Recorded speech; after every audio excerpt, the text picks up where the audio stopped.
नमस्कार, प्रदेश की अहम खबरें लेकर हाजिर है सुजस आवाज राजस्थान। सुजस पॉडकास्ट में मेधा से आप सुन रहे हैं प्रदेश के खास समाचार। नजर सबसे पहले आज की हेडलाइंस पर। मुख्यमंत्री भजनलाल शर्मा ने सवाई माधोपुर में किया अंत्योदय संबल शिविर का अवलोकन। पंडित दीनदयाल उपाध्याय अंत्योदय संबल पखवाड़ा के तहत लाभार्थियों से की आत्मीय मुलाकात। शेखावाटी की विरासत हवेलियों का होगा संरक्षण। मुख्यमंत्री भजनलाल शर्मा ने दिए निर्देश। 662 हेरिटेज हवेलियों का सर्वे करवाएगी राज्य सरकार। अधिनियम लाने पर भी विचार। राजस्थान के गांव होंगे गरीबी मुक्त। मुख्यमंत्री ने शुरू की ऐतिहासिक योजना। 5002 गांवों में चिन्हित बीपीएल परिवारों को मिलेगा आत्मनिर्भरता का संबल। 300 करोड़ रुपए का प्रावधान। और अब सुनिए खबरें विस्तार से।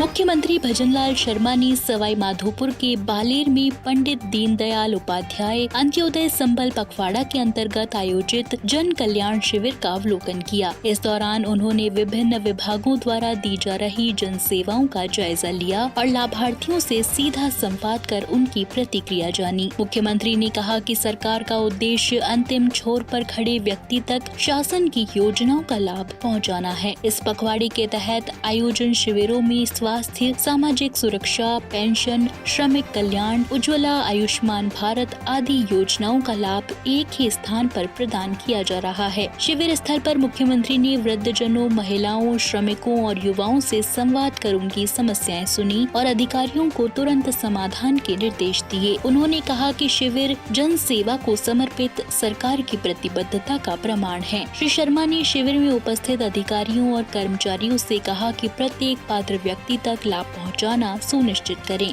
उन्होंने कार्यक्रम को संबोधित करते हुए कहा कि इन शिविरों का मुख्य उद्देश्य है कि किसी भी लाभार्थी को बार बार भटकना ना पड़े। यही हमारी प्राथमिक जिम्मेदारी है। मैं आपको इतना बताना चाहता हूं कि ये कार्यक्रम जो हमारे हर पंचायत के अंदर हो रहे हैं और ये कार्यक्रम लगातार 24 जून से 9 जुलाई तक होने वाले हैं, क्योंकि जब मेरे आंखों के सामने ये जब तस्वीर आती है तो निश्चित रूप से मेरा मन प्रफुल्लित होता है, क्योंकि गांव के उस गरीब व्यक्ति को जो अंतिम पायदान पर खड़ा है, मेरी किसान हो, मेरा मजदूर हो, मेरी माता बहन हो, मेरा युवा हो, जब इनको अगर संबल मिलेगा तो निश्चित रूप से मेरे राजस्थान को संबल मिलेगा, सवाई माधोपुर जिले को संबल मिलेगा, खंडार विधानसभा को संबल मिलेगा। मैंने जो ये आपने देखा है कि पंडित दीनदयाल उपाध्याय अंत्योदय पखवाड़ा यानी अंतिम पंक्ति में जो व्यक्ति खड़ा है, जिसको सरकार की योजनाओं का अंतिम पायदान तक लाभ मिल सके,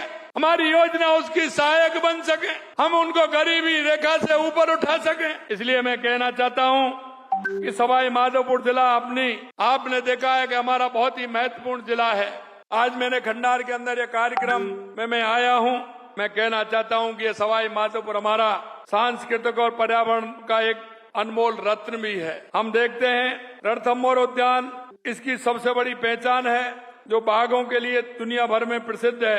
पंडित दीनदयाल उपाध्याय अंत्योदय संबल पखवाड़ा के तहत आज बालेर में आयोजित इस शिविर में आना, आप लोगों से मिलना, आप लोगों के काम होते देखकर मुझे बड़ी खुशी हो रही है और संतुष्टि भी मिल रही है। ये पखवाड़ा इसके तहत प्रदेश भर में शिविरों का आयोजन दीनदयाल उपाध्याय जी के अंत्योदय के दर्शन को प्रेरित करता है। मुख्यमंत्री भजनलाल शर्मा ने बुधवार को शेखावाटी क्षेत्र के ऐतिहासिक धरोहरों के संरक्षण और विकास को लेकर महत्वपूर्ण घोषणा की। उन्होंने कहा कि सीकर, झुंझुनू और चूरू जिलों में स्थित शेखावाटी की विरासत हवेलियां राज्य की सांस्कृतिक धरोहर हैं और उनका संरक्षण राज्य सरकार की सर्वोच्च प्राथमिकता है। मुख्यमंत्री ने कहा कि ये हवेलियां स्थापत्य कला का अनमोल उदाहरण है और इनका संरक्षण न केवल पर्यटन को बढ़ावा देगा बल्कि आने वाली पीढ़ियों के लिए विरासत को भी सहेजेगा। उन्होंने स्पष्ट किया कि यदि आवश्यकता पड़ी तो इनके संरक्षण के लिए विशेष अधिनियम भी लाया जाएगा। मुख्यमंत्री श्री शर्मा ने पर्यटन, कला और संस्कृति विभाग के प्रमुख शासन सचिव राजेश यादव को निर्देश दिए कि शेखावाटी क्षेत्र की 662 हेरिटेज हवेलियों का सर्वे कर उनके संरक्षण और जीर्णोद्धार की कार्य योजना बनाई जाए। उन्होंने ये भी कहा कि अन्य जिलों की हेरिटेज धरोहरों का भी सर्वेक्षण कर उन्हें विकसित किया किया जाए। मुख्यमंत्री ने झुंझुनू, चूरू और सीकर के जिला कलेक्टर को निर्देश दिए कि वे अपने अपने जिलों में स्थित हेरिटेज भवनों की पहचान कर उनका संरक्षण सुनिश्चित करें। इसके लिए CSR corporate social responsibility fund का भी उपयोग किया जा सकता है। उन्होंने दोहराया कि राज्य सरकार ऐतिहासिक विरासतों के संरक्षण के प्रति पूर्ण रूप से प्रतिबद्ध है। शेखावाटी की 662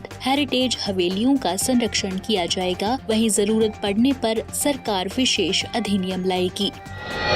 मुख्यमंत्री भजनलाल शर्मा ने प्रदेश के ग्रामीण क्षेत्रों को गरीबी मुक्त बनाने के लिए पंडित दीनदयाल उपाध्याय गरीबी मुक्त गांव योजना की शुरुआत की है। ये योजना राज्य के ग्रामीण समाज को आत्मनिर्भर बनाने और BPL परिवारों के जीवन स्तर में सुधार लाने की दिशा में एक क्रांतिकारी कदम है। योजना के पहले चरण में राज्य के 5002 गाँवों का चयन किया गया है, जहाँ 30,631 BPL परिवार चिन्हित किए गए हैं। इन परिवारों को आत्मनिर्भर बनाने के लिए 300 करोड़ रुपए की राशि का प्रावधान किया गया है। योजना के तहत वे परिवार जो स्वयं के प्रयासों से गरीबी रेखा से ऊपर उठ चुके हैं, उन्हें 21,000 की प्रोत्साहन राशि दी जा रही है। अब तक 17,891 परिवारों के बैंक खातों का सत्यापन हो चुका है और कुल 22,400 परिवारों को ये राशि DBT के माध्यम से ट्रांसफर की जाएगी। साथ ही इन परिवारों को आत्मनिर्भर परिवार कार्ड भी प्रदान किया जाएगा। ऐसे परिवार जो अभी गरीबी से जूझ रहे हैं, उन्हें आय सृजन, कौशल विकास और वित्तीय समावेश से जोड़ने के लिए राज्य सरकार विभिन्न योजनाओं के माध्यम से सहायता प्रदान कर रही है। अब तक 61,442 परिवारों ने आवेदन किया है। योजना के तहत BPL परिवारों को स्वरोजगार से जुड़ी गतिविधियों के लिए 1 लाख तक की सहायता, स्वयं सहायता समूहों से जुड़ी महिलाओं को 15,000 की कार्यशील पूंजी दी जाएगी। वहीं प्रत्येक तिमाही पर जिलों की रैंकिंग की जाएगी। प्रथम, द्वितीय और तृतीय स्थान पर रहे जिलों को क्रमशः 50 लाख, 35 लाख और 25 लाख की राशि से पुरस्कृत भी किया जाएगा। दूसरे चरण में भी 5,002 गाँव शामिल किए गए हैं, जिनमें अब तक 22,872 परिवारों का सर्वे किया जा चुका है। इन परिवारों को सरकारी योजनाओं से जोड़ने की प्रक्रिया जारी है। इस योजना का मूल उद्देश्य गरीबी रेखा से नीचे जीवन यापन कर रहे परिवारों को मुख्य धारा में लाना है। साथ ही उन्हें आत्मनिर्भर बनाना और सरकारी योजनाओं से जोड़ने के साथ ही ग्रामों का समग्र विकास सुनिश्चित करना है। पंडित दीनदयाल उपाध्याय गरीबी मुक्त गाँव योजना राजस्थान सरकार की एक दूरदर्शी सोच है, जो आर्थिक सशक्तिकरण और सामाजिक समावेश का समन्वय प्रस्तुत करती है।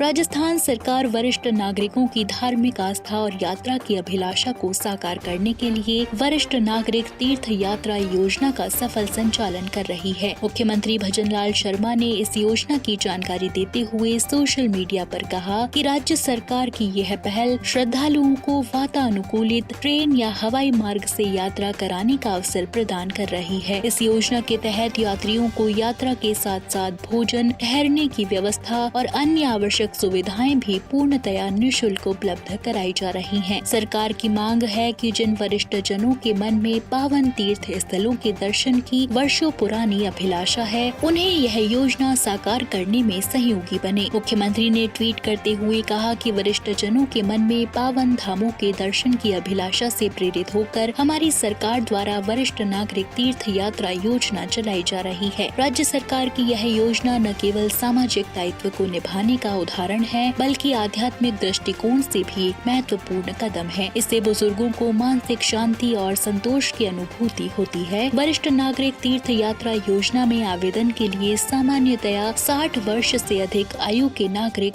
पात्र होते हैं। इच्छुक श्रद्धालु संबंधित जिला कलेक्टर कार्यालय या ई-मित्र केंद्रों के माध्यम से आवेदन कर सकते हैं। राज्य सरकार की यह पहल न केवल बुजुर्गों को सम्मान देने का प्रतीक है, बल्कि उन्हें सामाजिक मुख्य धारा से जोड़ने का एक सराहनीय प्रयास भी है। हमारी यात्रा बहुत अच्छी हुई है, कोई दिक्कत नहीं है। गेला में कहीं भी आराम से गए, आराम से आए, आराम से घूमे। बढ़िया राख्यो छे, बढ़िया खाणो खिलायो छे, बढ़िया नाश्तो दियो छे, बढ़िया लियायो छे। माने हवाई जहाज में बढ़िया आया था। हमारे साथ लेके गए थे गार्ड, वो भी बहुत अच्छा था। उसे चला नहीं जाता था, सब लोग आगे चले जाते थे, पर वो बेचारा साथ लेके जाता था। मुख्यमंत्री भजनलाल शर्मा जी को बहुत बहुत बधाई देता हूँ। हमारी तीर्थ यात्रा में हमारी यात्रा बहुत ही सफल हुई। तो आज के सुजस पॉडकास्ट में इतना ही। मेधा को दीजिए इजाजत, कल फिर होगी आपसे मुलाकात। तब तक बने रहिए सुजस आवाज राजस्थान के साथ। नमस्कार।